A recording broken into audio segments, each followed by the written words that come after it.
Hello, Mark Yonley, founder and artistic director of Chicago Tap Theater, here for a very special episode of the Tea on Tap.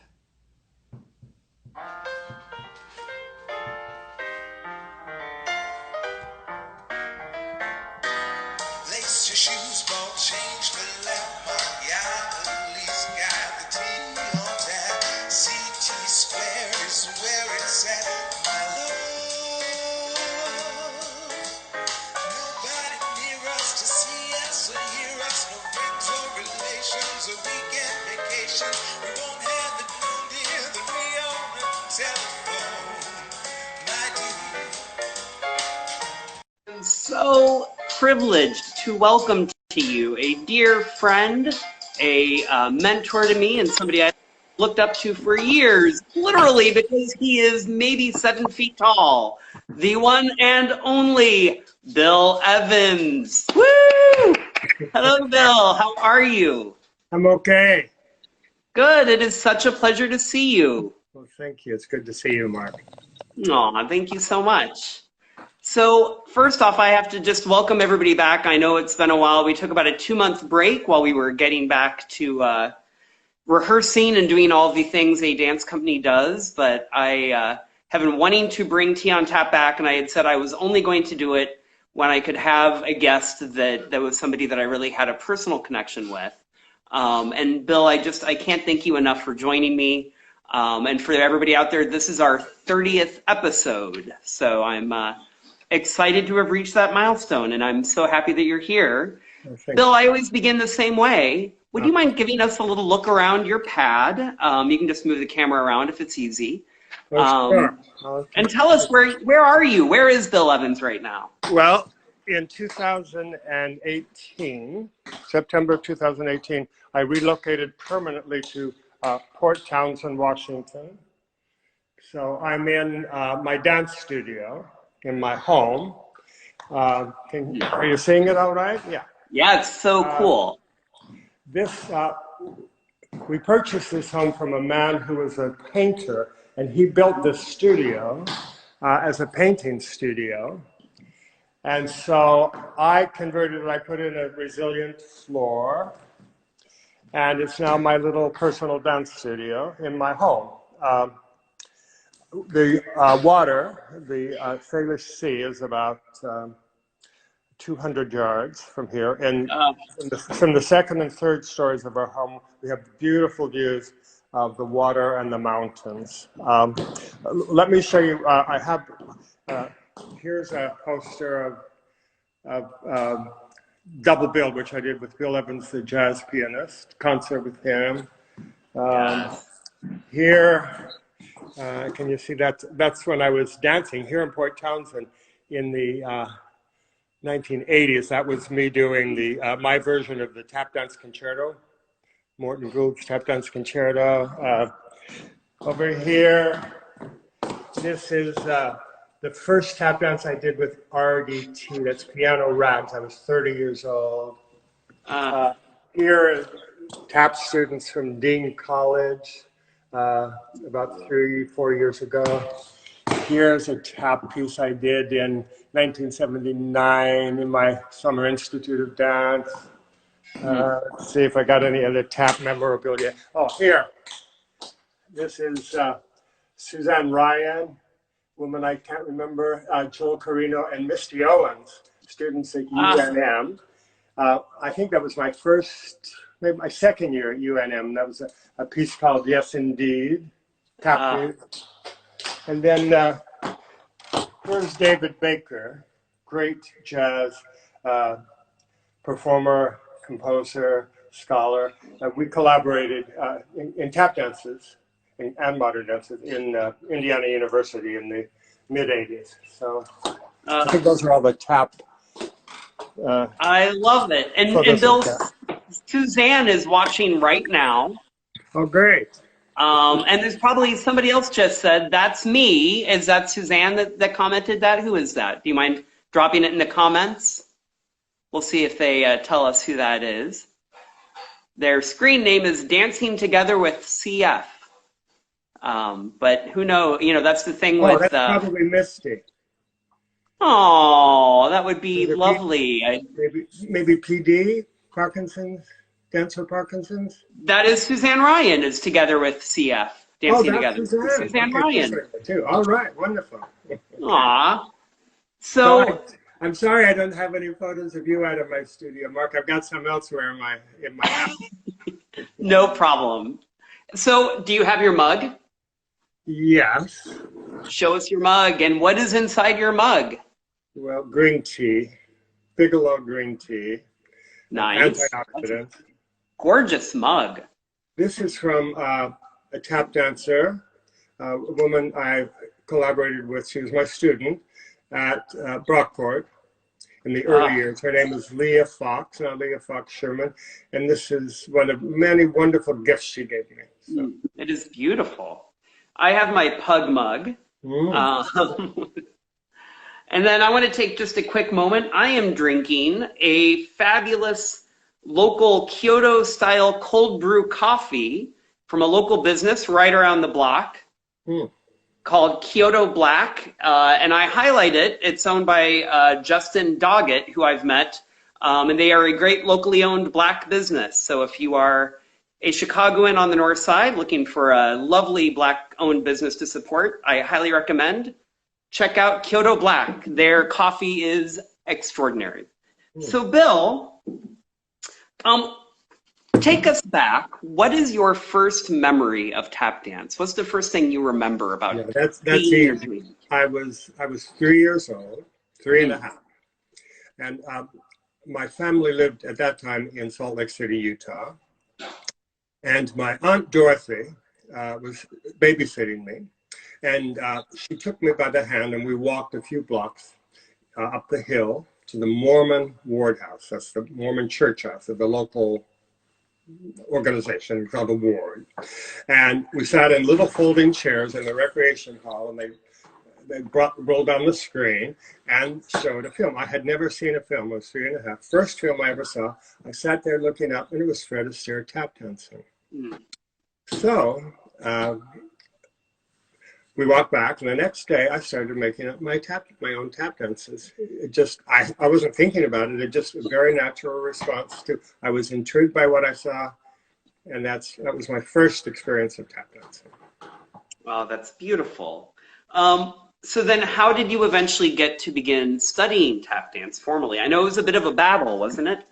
Well, yes, my father, well, my parents, or at least my father, recognized that he had an effeminate little son, probably gay, and it terrified him, absolutely terrified him. And so he did everything he could to discourage this idea of mine of tap dancing. So I persisted. I made up my own little tap dances for years and years and years. And once I found out it was possible to study tap dancing, I started begging my parents to let me take tap dancing lessons. When I was about 7 and a half, my parents took my younger sister to the opening of a dance studio. The family doctor had said Marcia needs to study dancing because she had knock knees and pigeon toes. He said dancing will help her. So they took Marcia to the grand opening of the Utah Conservatory of Dance in American Fork, Utah. By then we lived in a little town called Lehi, and the Utah Conservatory of Dance was directed by Michael and Tora DeLello, and they had been circus high wire performers before retiring. They're Mormons, before retiring to Springfield, Utah, to start a huge family. But they had little branches of the Utah Conservatory of Dance all around the valley. So Michael offered a free scholarship of 12 lessons to whichever girl, I was the only boy in the room, could stand on her head the longest. So I got up from my chair. I had never stood on my head in my life, and I managed to stay on my head longer than any other child in the room. And so Michael said, oh, we offer you 12 free lessons. But my father refused to let me take them because there would be no other boys in the class. So I kept pestering. The next year, he gave in to my pestering, and he called around and he found in Salt Lake City, Utah, a man named Charles Purrington. who was about to start a beginning tap class with other boys. And so a male teacher, other boys in the class, my father thought that would be okay. So he enrolled me. I was 8.5.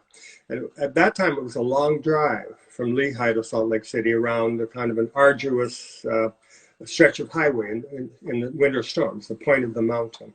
So starting at 8.5, my father would drive me once a week to Charles Purrington to take tap dancing lessons. And Charles had been a vaudevillian performer and not much of a dancer, more of a singer. But he would sit, he had a studio in his basement in Sugar House, Utah. Sugar House, a neighborhood in Salt Lake City, Utah. He had a little spinet piano in the corner, and he'd sit in the piano corner and play "Pack Up Your Troubles and Your Old Get Back and Smile." World War I songs that he and his wife had danced to. And he had Coke lenses on his glasses. He was legally blind. He had a little red toupee. When I took my first lesson with him, he was 72 years old. But I was in heaven. I just loved from the very first moment. And we learned 3s, brush, brush, step, and 4s, brush, brush, hop, step, and 5, reach, shuffle, ball change, and 6s, shuffle, step, ball change. So everything, 7, shuffle, step, shuffle, ball change. We had 3s, 4s, 5s, 6s, 8, shuffle, step, shuffle, ball change. And then we learned running flaps, so that began my love affair and terrible technique. He would pick up our feet and make great big movements. So I was swinging my leg probably at least knee high off the floor whenever I could, because that's what I got from Charles. But I just loved it. I was so happy. And then less than a year after that, because all the other boys dropped out. Within weeks, all the other boys dropped out. But my father had realized that he and I had something in common because he saw the athleticism of dance and the physical coordination. My father was an elite athlete, one of the most, he had the most refined coordination of any human being I've ever met, which I do not have. Hand-eye coordination that I don't have. But anyway, so we had something in common. We had this kind of athletic pursuit that we loved. He was a basketball player and a baseball player, but he could see that tap dancing had its own athleticism. So he would sit and watch Charles teach me, and then he'd coach me when we go home. When I'd rehearse, he'd coach me and tell me the things that Charles told me to do. So we developed a bond for the first time. Then I was promoted to Charles' daughter's class. Her name was June Purrington Park.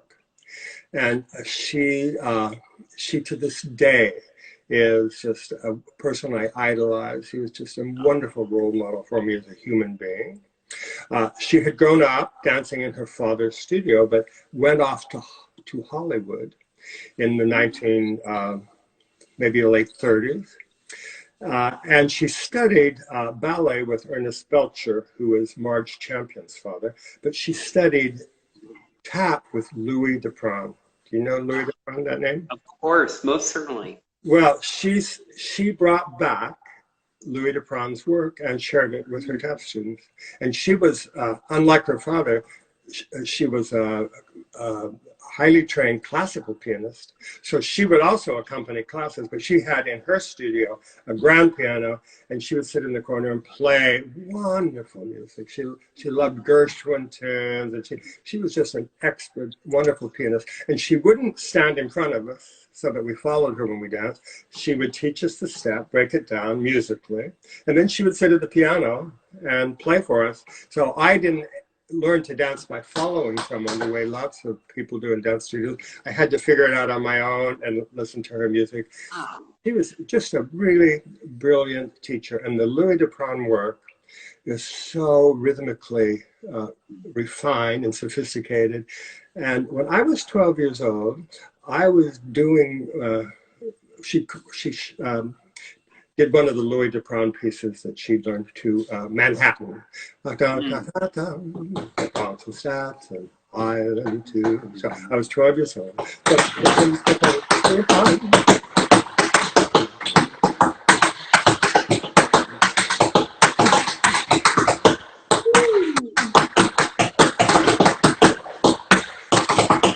wonderful rhythms that this little 12-year-old boy was learning.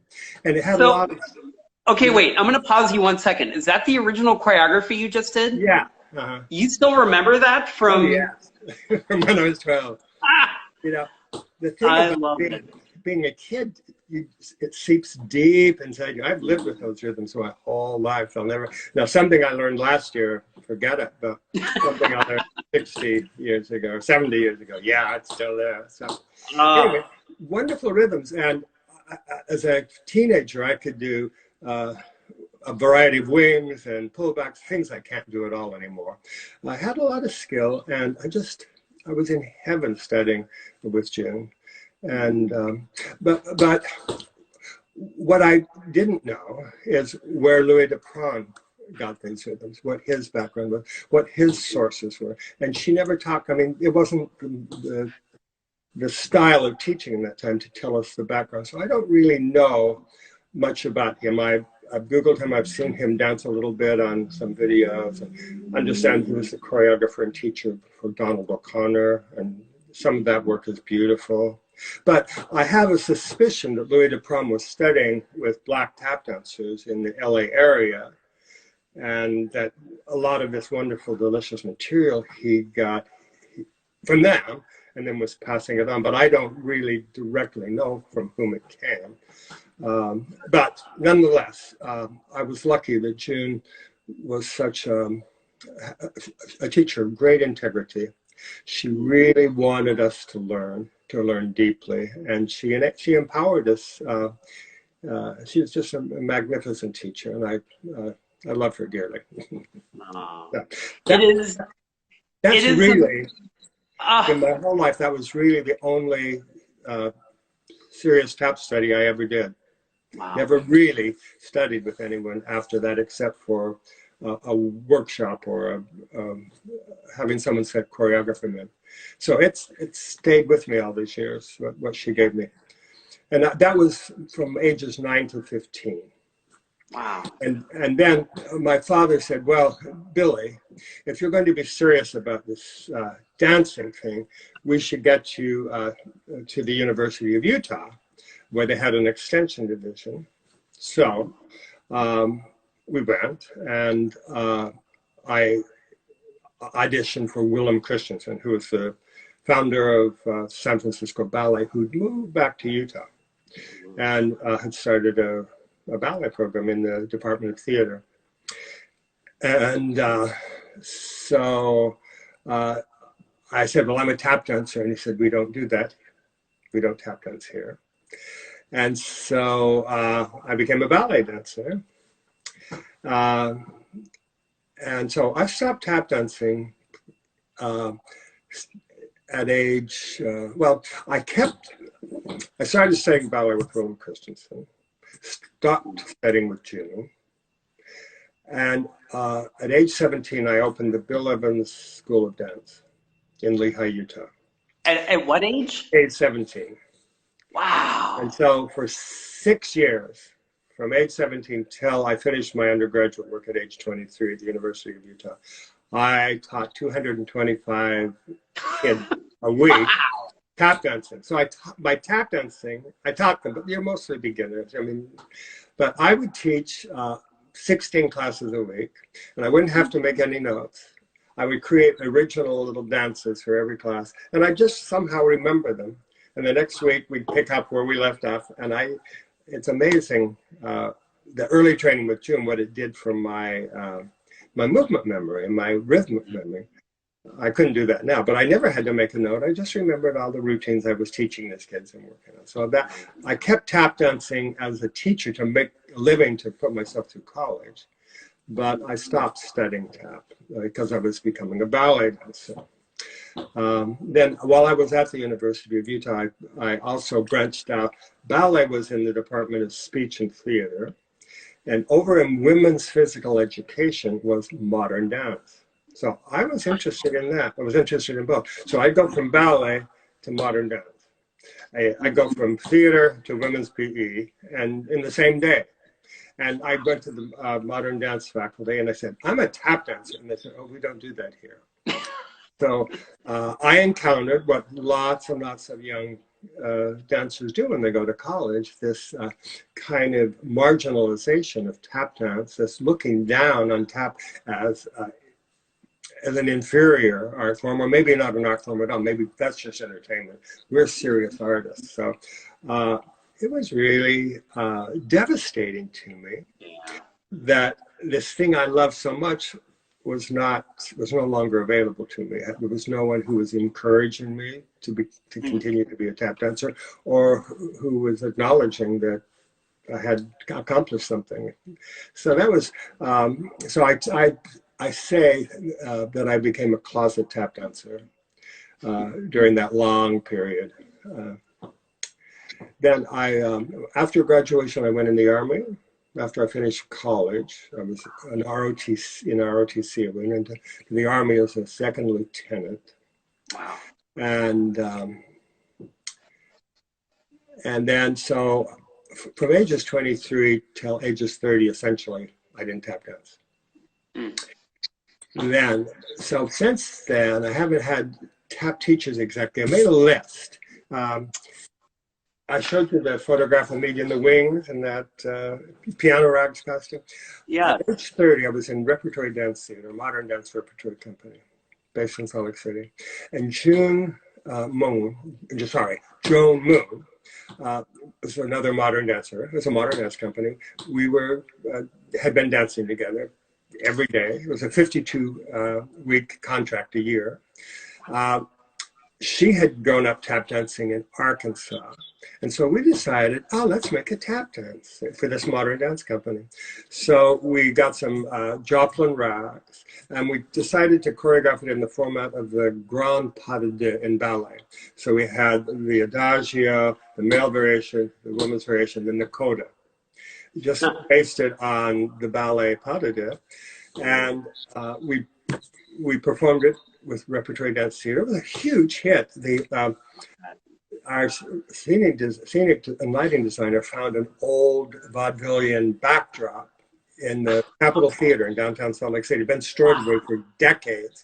And he got it out, and we had this authentic vaudevillian backdrop, and we did piano rags, and people went crazy for it. This modern dance audience who were used to seeing very, very different work entirely, loved it. So in about 72, I think it was, RDT was invited to perform at the Kennedy Center for the Performing Arts, the Opera House. The second dance company ever. Ailey had performed there, and then RDT was the second company to perform there. So at that time, RDT was a democratic collective, an artistic collective. So our colleagues voted that Joan and I should perform Piano Rag at the Kennedy Center Opera House. So that was like a highlight of my life. It wasn't a very good dance, but we performed it with soul and passion because neither of us had been tap dancing for years. But that was sort of the beginning of my return to tap dancing. So then I, from my own company, and I collaborated with Shirley Jenkins, who danced in my company for years, and we did some tap dancing together.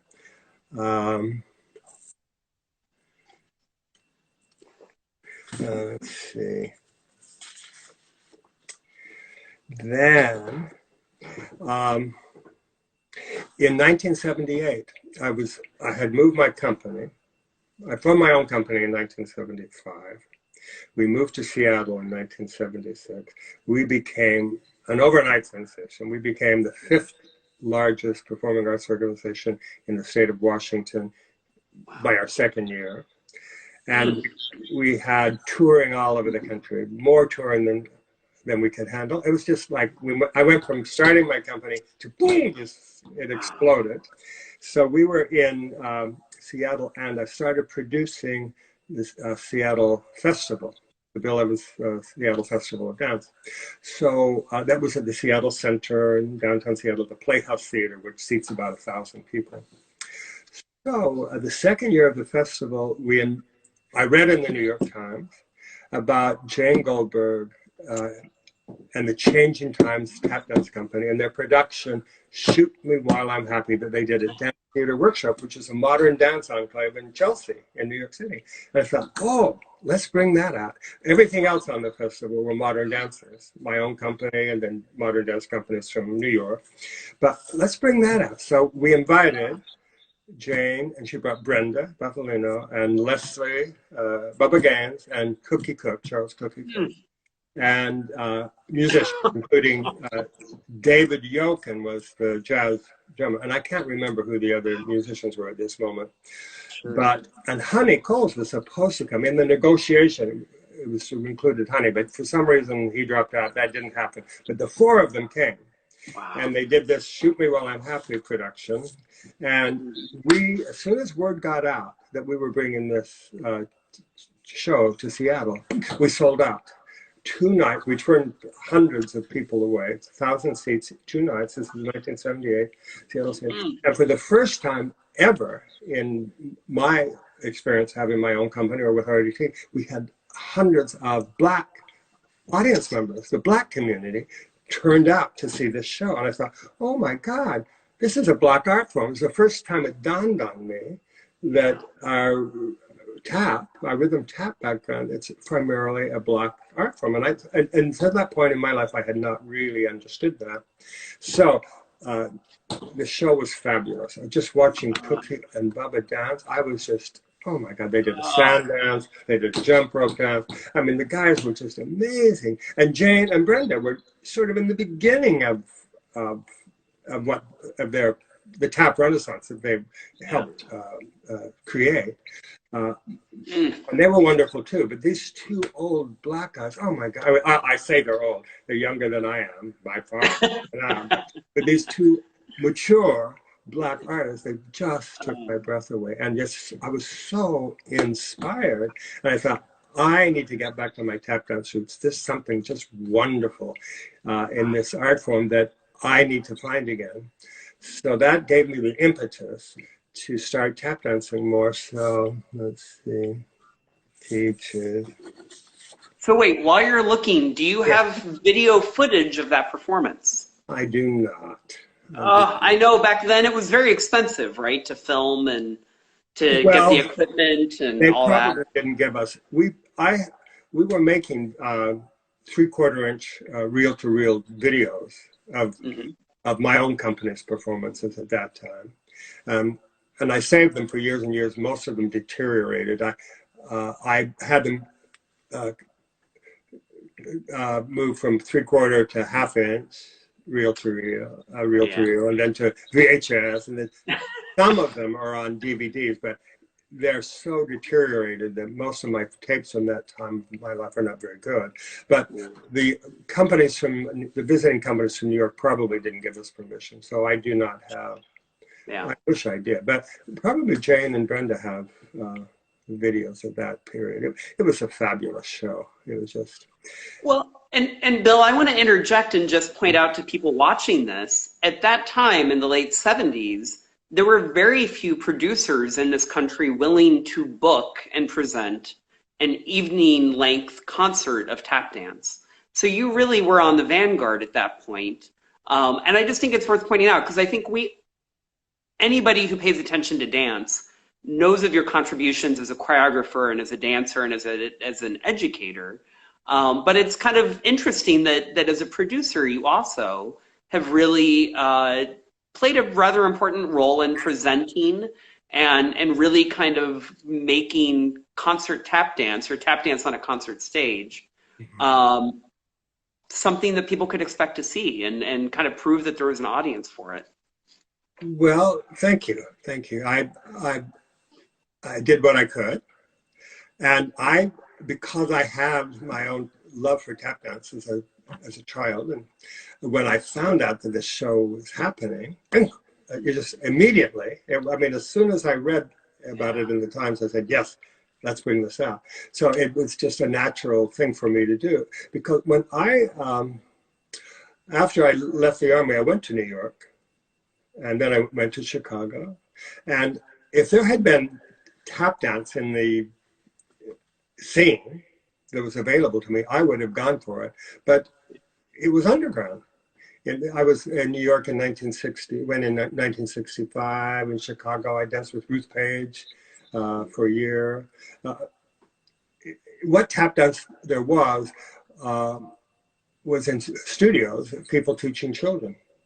And if there had been a tap scene, I would have gone for it and gravitated to it immediately, but there wasn't one. And so it wasn't until this Shoot Me While I'm Happy, when Jane and Brenda, started what they were doing, that the tap scene was something that I knew of, that was in the larger consciousness of our dance world.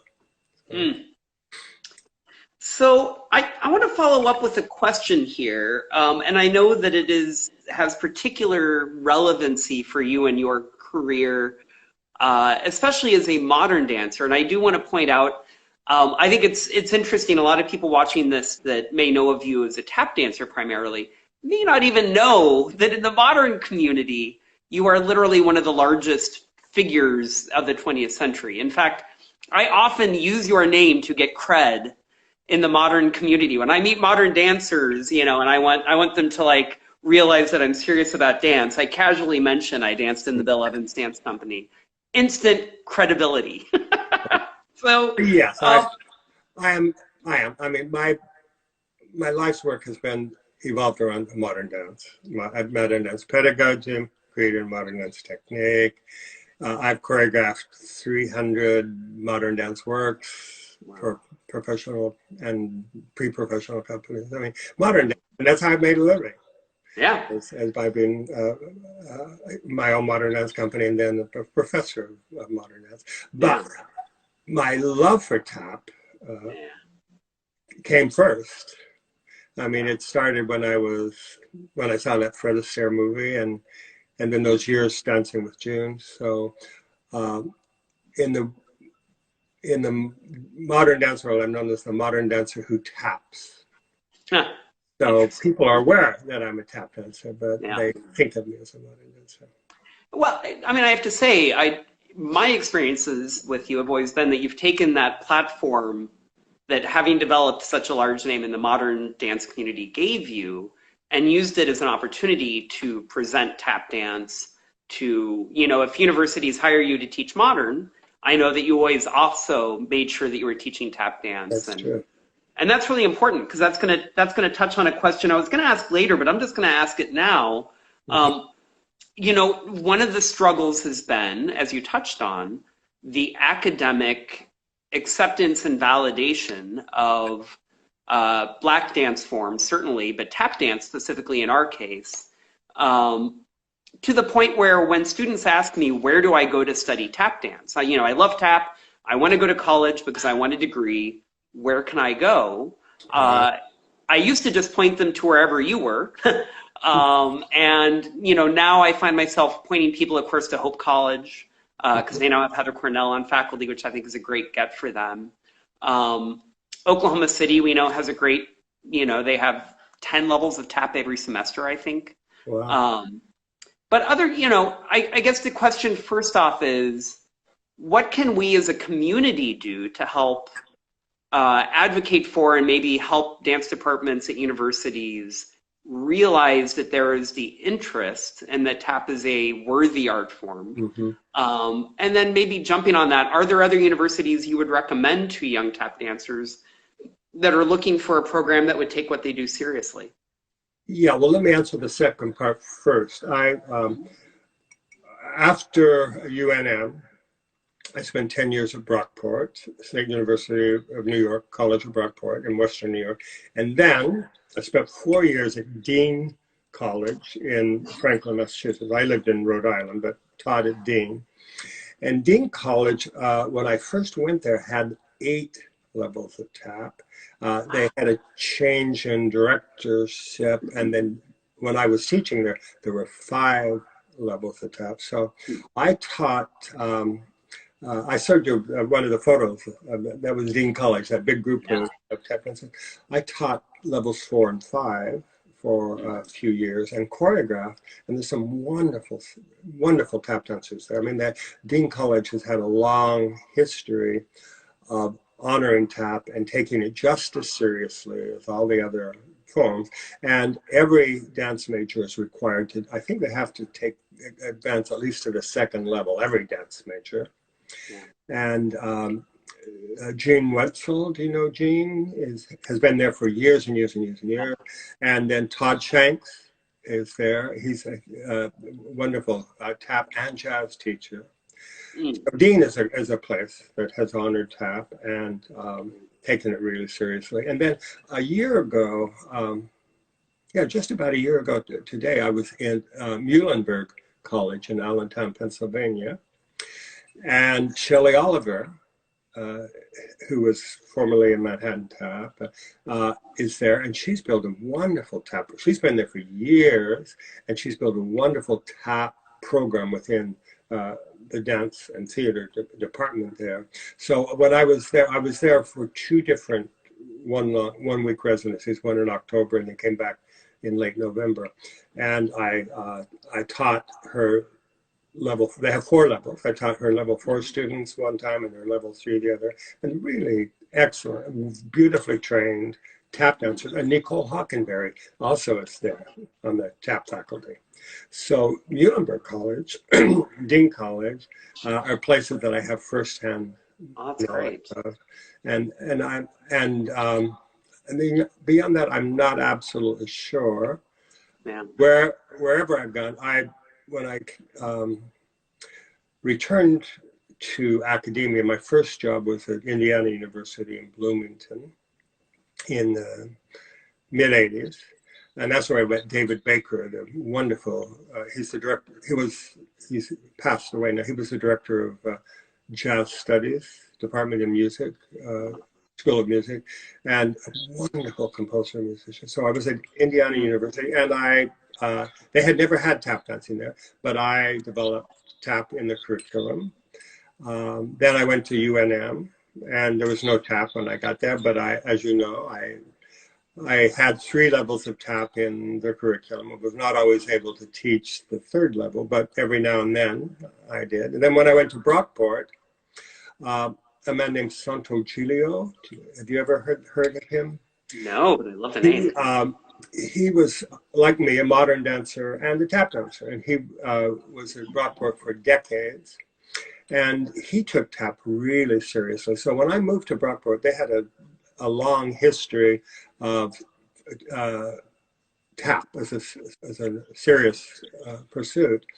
There'd been a change in directorship since Santo passed. And so when I came, there was tap in the curriculum already, 3 levels, and I taught them on kind of a rotating basis for my 10 years there. Toward the end of that time, Cheryl Johnson moved to Western New York, and we invited her to teach some of the tap courses. Yeah, and then, but what I found at Brockport was the faculty wanted them to think of themselves as primarily a modern dance institution. Not all of us, but it's a big faculty. Mm-hmm. There are 15, 16 full-time members of the dance faculty. And most of them, what they really wanted Brockport to be was a serious place for modern dance training and choreography and performance. So I was part of a larger group, so I kept tap alive as I could, but it was no longer really integral to the program the way it had been under Santo. But throughout the dance world, I just think this marginalization of dance forms which come from the lower socioeconomic strata in the country have been less respected. You know, tap dancers looked at African Americans and Irish immigrants, which are both highly marginalized communities in our country. And so there's an elitism, there's a snobbishness in the dance world that I've experienced it my whole life wherever I've gone. Not everywhere I've gone, but I've been really active in the National Dance Association, National Dance Education Organization, American College Dance Festival Association, American College Dance Association. I've been really active in those organizations, and for the most part, there's been very, very little tap dance in any of those organizations. Wherever I've been, I have infused tap. Whenever I've organized a concert, there have been tap performances. Um, and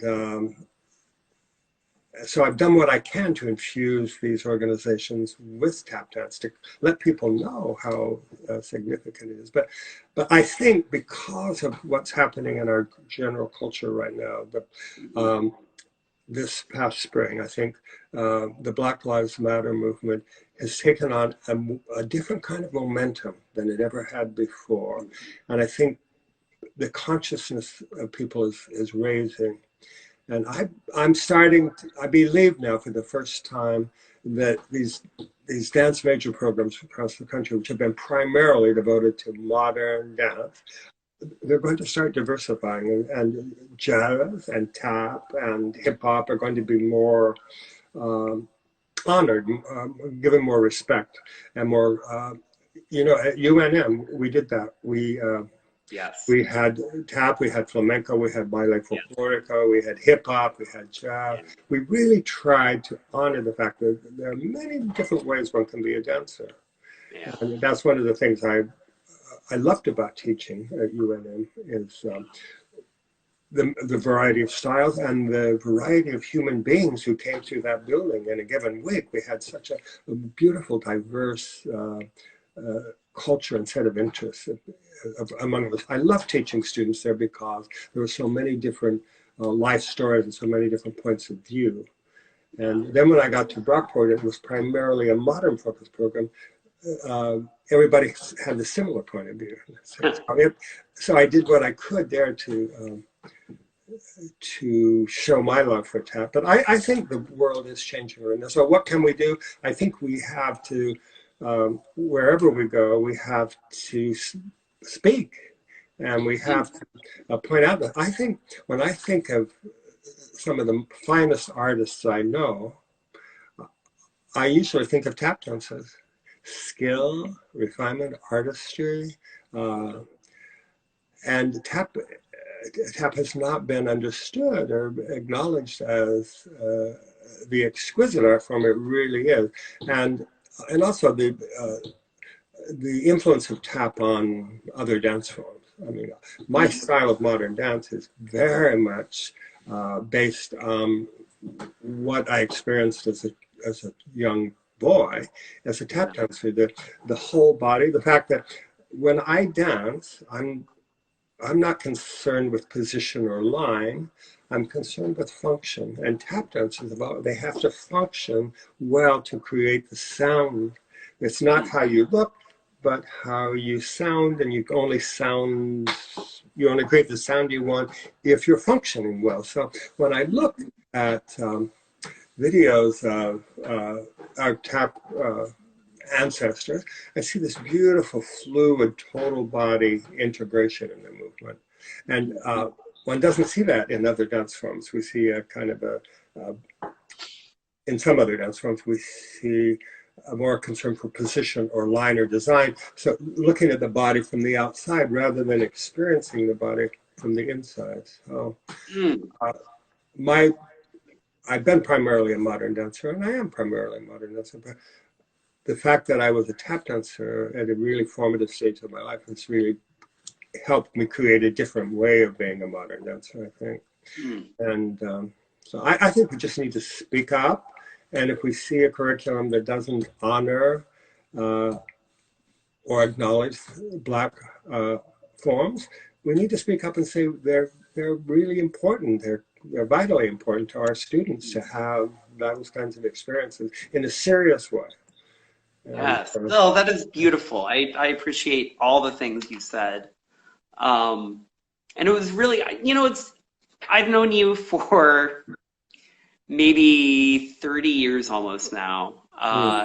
And I still, every time we talk, you drop little pearls that just hit me. And I learn new things. So thank you for being not just, a teacher when I was in college, but a lifelong teacher. Really, that is one of the many reasons that I've loved you so dearly, is just how much I always have to learn from you. So thank you.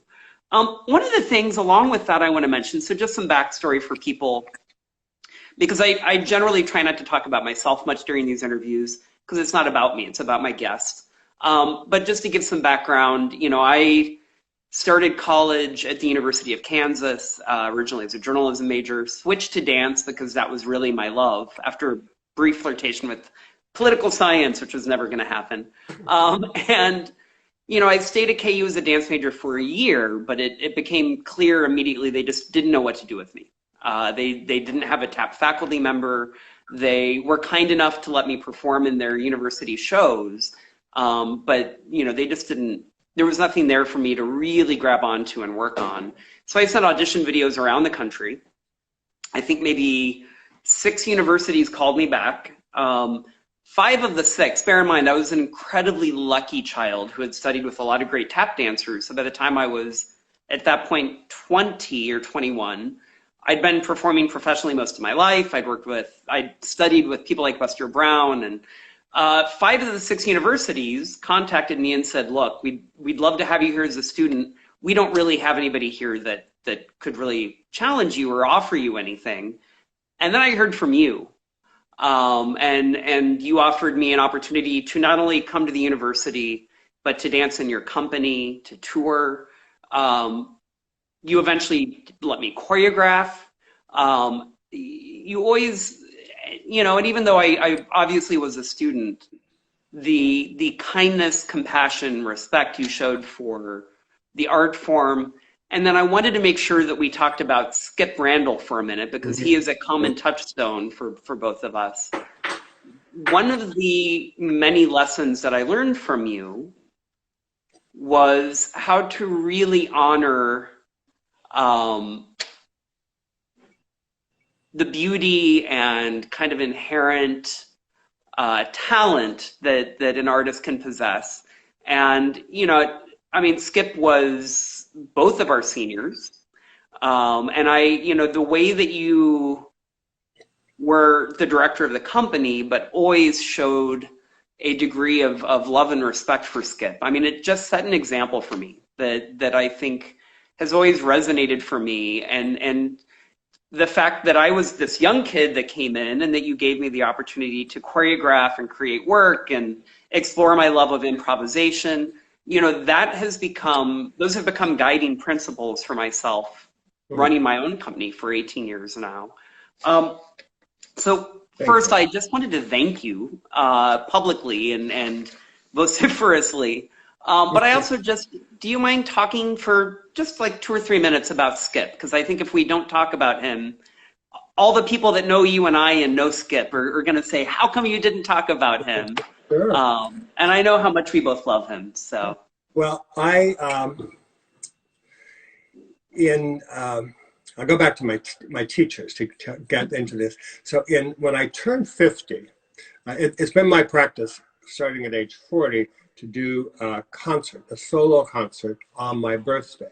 And I kept that practice, well, up to, more recently I've had other people join me in my birthday concerts, but for a long time I just did solo performances. So as I prepared for my 50th birthday solo concert, I knew of Fred Strickler, that he had danced with Bela Lewinsky, a modern dancer, but he'd also helped. He was a founding member of the Jazz Tap Ensemble. And I thought, well, we have similar backgrounds. I'm going to ask Fred if he will set one of his solos on me for my 50th birthday solo concert. So I brought him to New Mexico, and I had a little studio, as you know, in the compound there. And Fred worked with me and taught me his piece, Excursions, to Samuel Berber. And it just really, rekindled an awareness of how much I missed tap dancing. I really wanted to go more seriously into pursuing tap dancing. So working with Fred was just a highlight of my life, really. Yeah. And dancing his piece Excursions, it's such a beautifully composed piece. So I thought, well, I'm going to create a tap ensemble. I'm going to get tap dancers in this community. We're going to get together and we're going to create an all tap show. So I had looked around. I had Misty Owens, who had come to UNM to be a dance major. Sarah Hutchinson, who was there when I got there, and we started working together almost immediately, a jazz singer and a tap dancer. But I needed others, so I looked around. I found a man named David Lang, who was married to a dancer, and he'd been a tap dancer in his youth. And then I met Skip Randall at a dance performance, and I knew his name from I used to tour in the dance convention circuit, teaching modern dance in various conventions around the country. And so I'd heard of Skip through that world, the convention world, the Dance Educators of America. Is that what it's called? Yeah. That's right. DEA. DEA. He'd been really significant. And so I knew this name, Skip Randall. So I met him and I said, I'm going to do a tap performance. Would you like to join us?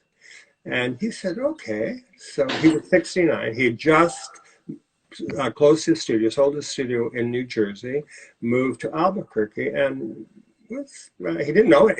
He'd never visited Albuquerque in his life before he moved there. He just chose someplace to go, start a new life. And wow. I met him at a dance performance, and so he came, and he thought I was asking him to do one piece. But I thought, well, I'm asking him to be part of this new group and help me do the whole evening. So we started rehearsing and rehearsing. And so he ended up doing 9 pieces in that first time. So we did our first, I called it Festival of Percussive Dance. And we did it in the Chemo Theater in Albuquerque, and it was Skip and Sarah and Misty and David and me. And then we collaborated with Appalachian Clogger, Irish step dancers, flamenco, baile folklorica. So we did fusions of tap with these other percussive dance forms, and I called it the Festival of Percussive Dance. We did it at the Chemo Theater, which seats 750 people. We sold out 3 nights in advance, and one of the most successful shows I've ever had. I go to shopping in the grocery store, and people would come up to me and say, "Oh, I just love this show." So anyway, Skip was part of it, and then so he remained part of that ensemble until he was 79 for 10 years. He just, he was just part of the group, and we worked together in many different ways. We created new work. We revived older pieces. He had studied with Paul Draper as a young man, and Paul Draper had fused ballet and tap. And so Skip had this amazing lightness and this beautiful quickness and delicacy in his tapping. And his last performance at age 79, he was still dancing just beautifully, I felt.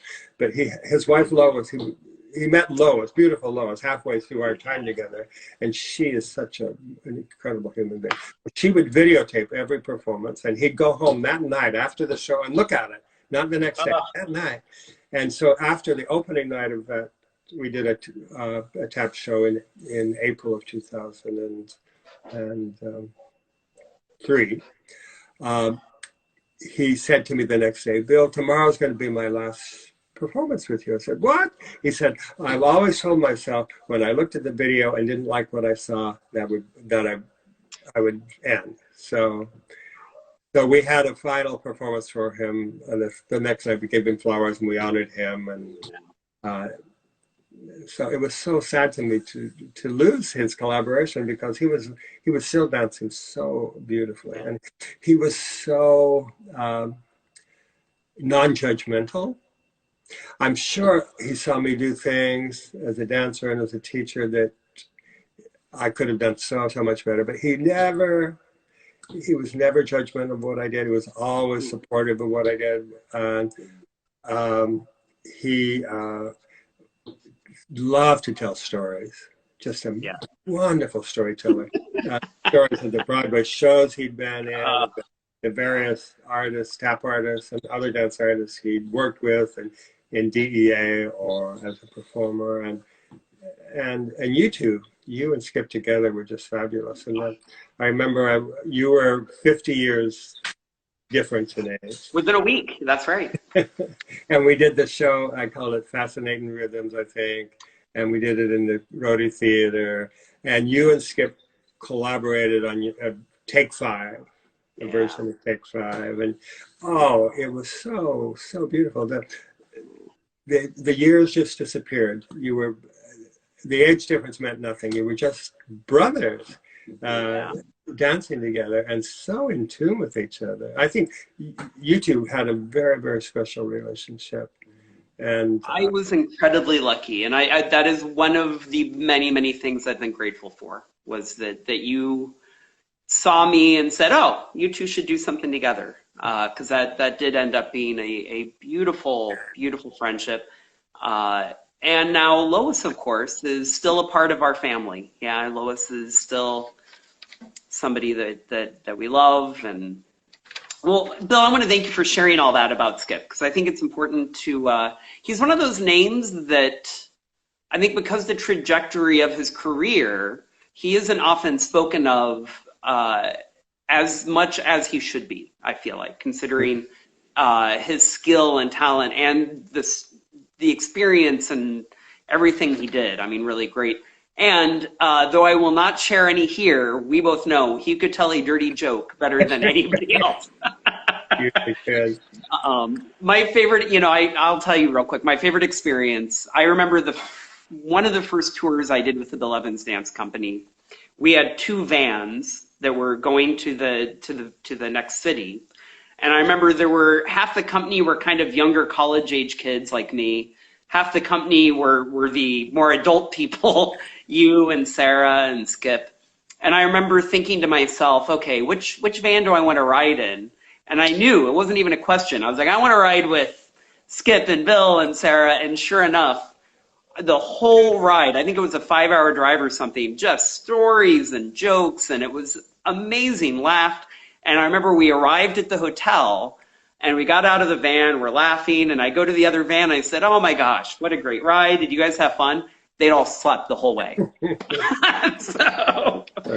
So, Bill, we have 2 things that I want to make sure that we get to today. One is the 2-minute tap class, the other is rapid riffs. Here's the deal. Instagram has a 1-hour limit on Instagram Lives. So we're going to log off and take a 1-minute break. And we will be back in 1 minute. So Bill, it'll be the exact same process we just did to connect for this interview. Everybody out there, when we come back, we will have the 2-minute tap lesson, which I know is a lot of people's favorite part. We will then have rapid riffs. I want to say hi to a few people that have been in here. I want to thank my friends at the Rooted Space. I want to say hi to EBP, who is safely in Barcelona. I know Ella, she's from Western Massachusetts. She's very young, but incredibly self-possessed and a brilliant dancer. And she's worked with you a little bit, Bill. Her name is Ella. Oh my gosh, I've gotten so used to calling her EBP. Maybe she'll type it in here. But Ann Esposito from New Mexico, or pardon me, from Minnesota. Hi to all of you. Please join us back in 2 minutes for 2-minute tap lesson and rapid riffs. Bill, I'll see you in 2 minutes. Okay, Mark. Hello, this is Mark Gallenly, founder and artistic director of Chicago Tap Theater, back for part 2 of the Tea on Tap. What a joy this has been so far. I knew, as I said earlier, that when we came back, I wanted to make sure to feature somebody I knew and loved. And sure enough, Bill has shared so many great stories and his philosophy, and he is here. We're going to end. I know this is the part that a lot of people look forward to the most, the 2-minute tap lesson. And here he is. All right. Perfect timing. No. We are ready for the 2-minute tap lesson. Okay. I see you found a cinematographer. Yes. Hi, Don. Hey, Mark. Nice to see you. I also, Bill, Wendy Barker, I think she's watching right now. So just saying hi on her behalf. So Bill, go ahead, please give us our 2-minute tap lesson. Okay, can you hear me? All right. So maybe turn this just a little bit. Which way?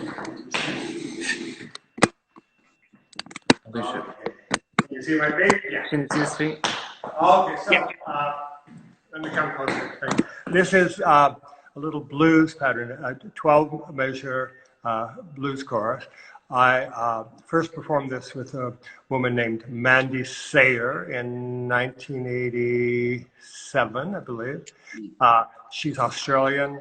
Her father was a jazz drummer, and she and her father had spent maybe a year or so in New Orleans just investigating jazz music.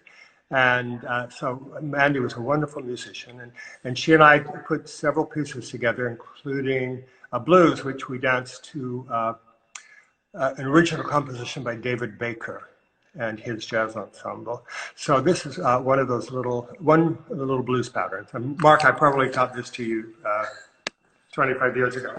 Yes. Okay, so I'll start with my back. It starts with the left foot, a wrist feeder. Back, shuffle, shuffle, shuffle. 1, 2, 3, 4. 1, 2, 3, 4, 2. One more time. 1, 2, 3, 4. 1, 2, 3, 4, 2. Hold left, step, stop. Stop.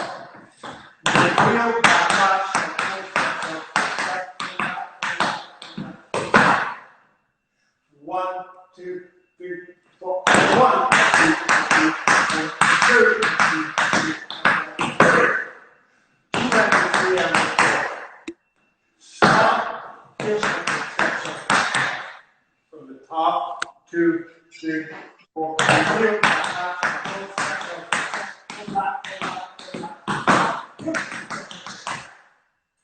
1, 2, 3, 4.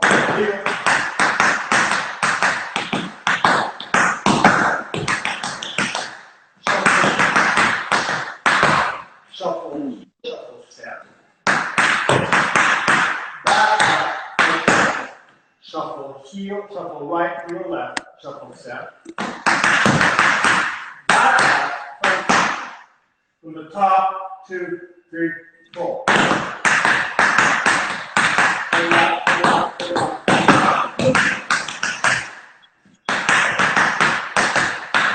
One, two, three, 4.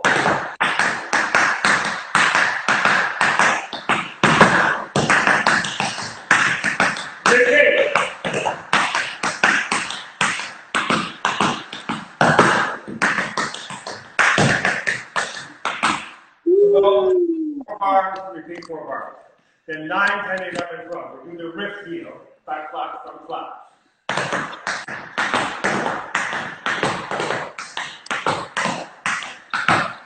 Three, that's 4. We do that 4 times. 9, 2, 3, 4, 10, 2, 3, 4, 11, 2, 3, 4. Then it ends with on the heel, back,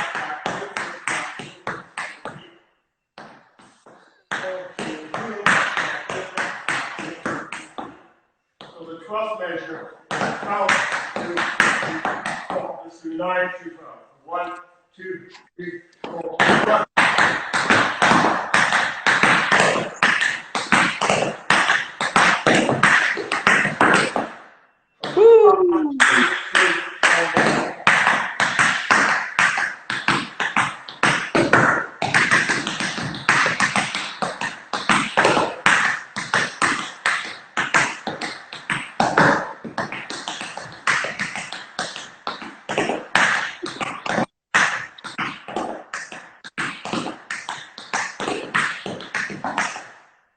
Yes.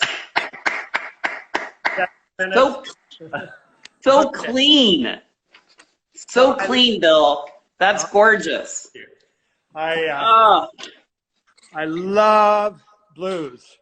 Yes. I have done many blues solos. For a long time, I in my solo concert, I perform Freddie Freeloader. And often I perform with Sarah singing various blues. She was a cappella. Sarah Hutchinson would sing, and I would dance. Sometimes she would dance as well as sing simultaneously. So I love 12 phrases. So, Bill, just so you know, there's a lot of people posting a hand like this. That is applause in Instagram language. Oh, good. In emoji form. So, acting as a translator, because I'll tell you, half the time I use emojis, I don't really know what they mean. But that one I know. Great. So, Bill, it is time for rapid riffs. These are 12 questions asked really quickly. These are generally 1 or 2 word answers. I'm going to point out to you what I tell everybody, which is I do give these 12 questions in advance. I say this because some people act all, oh, this is hard. Oh, I can't possibly answer that. I've given you these questions in advance. There are no excuses. Okay. Are you ready, Bill? I guess. All right. I like to act like it's all serious, obviously. Take as much time as you want to answer. Here we go. Question 1. What brand of tap shoes do you wear? Capezio K360s. Is that what they're called? 2. Yeah, perfect. 2. Taps, tight or just a little bit loose? Tight. 3. And you only get 1. Favorite song to tap dance to? How Deep is the Ocean, which I performed with Bill Evans, the jazz pianist. Oh, That's my favorite. yes. 4. Favorite composer? Bill Evans, the Yes. jazz pianist. 5. You're in 4/4 time. Do you count in 4s or 8s? 4. 6. Favorite tap dancer to watch who is no longer with us? Jimmy Slide. 7. Favorite living tap dancer to watch? That's a hard one, but Jason Samuel Smith really, I watched him a few years ago. It was wonderful. Gorgeous. 8. Favorite choreographed tap piece you have ever seen or done? The one I performed is, I talked about it earlier, Fred Strickler's Excursions. I loved performing that. And I'll just say, I've seen you perform that piece many times, Bill. You dance it, I mean, it's gorgeous, right? That Tintal, I mean, I have a lot of favorites. Okay, moving on. Number 9, what single tap performance that you've seen do you remember the most vividly? Well, I saw Honey Coles and Tommy Tune in My One and Only Broadway in New York some years ago. Just stays with me. 10. You can go back in time and see any one tap performer or tap performance. What do you see? Bill Robinson's Share Dance. I would love to see him. Yeah. 11. What tap dance would you most like to see added to the tap canon? I'd love to have one of mine. A piece Agreed. of Yes Indeed, which I've been setting for decades around the country. Yes. Yes. And final question. Second step of the Shim Sham. Do you start on the 4 Yes. or the... Yes. Thank you. I learned it from- I was going to say, I knew the answer to that. Baba Gaines and Cookie Cook taught me their version of the Shim Sham when we did Shoot Me While I'm Happy. And we start 4, 1, 2, 3. Yes. Bill, this could have been a 2-hour interview easily. We didn't get to every question I have, but I try to keep these about an hour, 15 max. Okay. I do want to take just a minute, and again, I know I've said it to you personally so many times, but I do want to say it here on the record. Just what an influence you've had on my life. I know that because of how you have chosen to lead your career, having been an incredibly prolific educator as well as a choreographer and a mentor to many, I know that you have touched many, many, many lives. So, I can imagine at a certain point, it just washes over you when people tell you how much you have meant to them. But man, I just can't.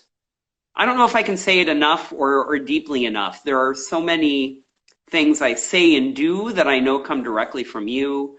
There are ways that I choose to kind of present myself as a teacher and as a performer that you are directly responsible for. My kind of side gig as a dance journalist goes back to you looking at one of the papers I turned in and saying, you know, you should submit this. And I did, and they published it, and I ended up having quite a few articles published. As a choreographer, as an artistic director, as a teacher, you really have made such a mark generally on the world, but I just want you to know that you also have made such a specific mark on me. So I just want to thank you. Thank you, Mark. Dearly. You're welcome. I really do love you, Bill. And back at you, because I learned so much from you. That's why I invited you to come to UNM so I could learn from you, and I learned a whole lot. Well, that is kind of you to say. And I love you too. Oh, thank you. So before I let you go, I have to do a little the normal stuff I have to do. I want to thank a few people. I want to thank Leah Koch, our marketing director and tech guru, who has worked for both of us. Yeah. She's the one that really makes all this stuff happen smoothly. I want to thank our staff, Molly, Allie, Sarah. I want to thank my beautiful wife, Jennifer, the business manager and dancer at Chicago Tap Theater. I want to thank our amazing interns, Allie and, oh my God, I'm so stressed out. Emily, I know. We are lucky. We have the two best interns on earth right now. I want to thank all of you for joining us. I appreciate it. I know it's been a long time, so thanks for coming back and watching another episode. Bill, before I let you go, it's time for the final question, the final shuffle. When you shuffle off this mortal coil, how do you most want to be remembered as a tap artist? As a teacher who helped his students become empowered and believe in themselves. Bill, there's no doubt that you will be remembered in that way and many others. Thank you so much. Thank you, Don, for manning the camera. Thank you, guests, for joining us. Until the next time, this was the Tea on Tap. Bye. Bye-bye. Thank you, Bill.